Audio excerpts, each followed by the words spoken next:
ভাই তার বোনকে জাকাত দিতে পারবে কিনা, বোন তার ভাইকে জাকাত দিতে পারবে কিনা, ফুফুকে জাকাত দেওয়া যাবে কিনা, খালাকে জাকাত দেওয়া যাবে কিনা, স্বামীকে জাকাত দেওয়া যাবে কিনা, মামিকে জাকাত দেওয়া যাবে কিনা, মামাকে জাকাত দেওয়া যাবে কিনা, অত্যন্ত গুরুত্বপূর্ণ প্রশ্ন।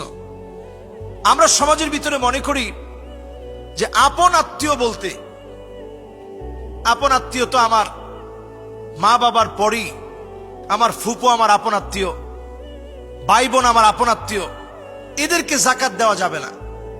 আপনি নিজের আপন ভাইকে জাকাত দিতে পারবেন, এক্ষেত্রে জাকাত দিয়েছেন এটা উল্লেখ করারই দরকার নেই যে ভাই তোমারে জাকাত দিলাম, এ কথা বলার কোনো প্রয়োজন নেই।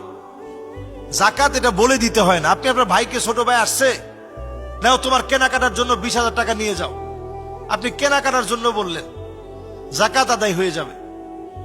আপনার বড় ভাই আসছে, ভাইজান আপনি আসছেন, নেন আপনি 20,000 টাকা নিয়ে যান, জাকাত আদায় হয়ে যাবে। আপনার বোনকে জাকাত দিতে পারবেন, ফুপুকে দিতে পারবেন, খালাকে দিতে পারবেন, মামাকে দিতে পারবেন, সবাইকে দিতে পারবেন, কিন্তু আপনি আপনার দাদাকে জাকাত দিতে পারবেন না, আপনি আপনার বাপকে জাকাত দিতে পারবেন না, আপনি আপনার দাদিরে জাকাত দিতে পারবেন না, আপনি আপনার স্ত্রীকে জাকাত দিতে পারবেন না। যদি সৎ দাদি হয় জাকাত দিতে পারবেন, এছাড়া জাকাত দেওয়া যাবে না।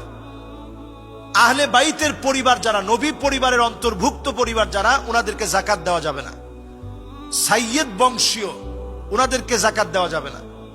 যে লোক নিজে জাকাত দেয় ওনাকে জাকাত দেওয়া যাবে না। যেমন ধরুন আমাকে কেউ এসে একটা লুঙ্গি দিল যে হুজুর এটা আপনার জন্য আনছি, জাকাতের টাকায় লুঙ্গি এনে উনি আমাকে দিল যে হুজুর এটা আপনাকে আনছি, আপনার জন্য এটা হাদিয়া, কিন্তু উদ্দেশ্য হচ্ছে জাকাতের টাকা দিয়ে এনে তিনি আমাকে দিলেন, এটা জায়েজ হবে না।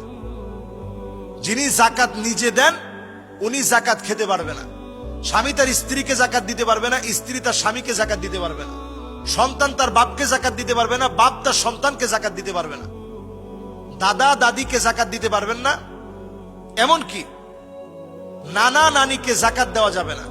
কারণ এরা আসল এবং ফারা, আপনার মূল যারা, বাপের দিক থেকে মূল, মায়ের দিক থেকে মূল, এদেরকে আপনি জাকাত দিবেন না।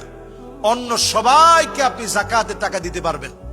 জাকাতের ক্ষেত্রে আমরা নিকটতম যারা আছে, আমাদের আত্মীয় স্বজন, পাড়া প্রতিবেশী, এদেরকে আগে আমরা প্রায়োরিটি দিব।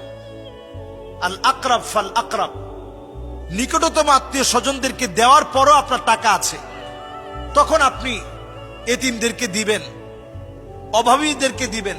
এক্ষেত্রে আরো একটা বিষয় বলে রাখা দরকার, লা ইয়াসআলুনান নাসা ইলহাফা, যারা মানুষের কাছে হাত পাততে পারে না, অভাবের তাড়নায় কষ্ট করে। আমি এমনও দেখেছি অনেক অভাবী না খেয়ে থাকে, না খেয়ে রোজা রাখে, কারো কাছে চাইতে পারে না।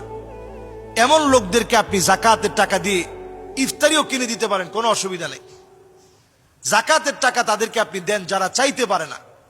এমন অনেক আলেম আছে, বেতন একেবারেই নিতান্ত কম, চলতে অনেক কষ্ট হয়, ব্যক্তিত্বের কারণে কারো কাছে বলতে পারে না, তাদের হাতে আপনি জাকাতের টাকাটা না বলে হাদিয়া বলে আপনি দেন, যেটা আপনাকে দিলাম।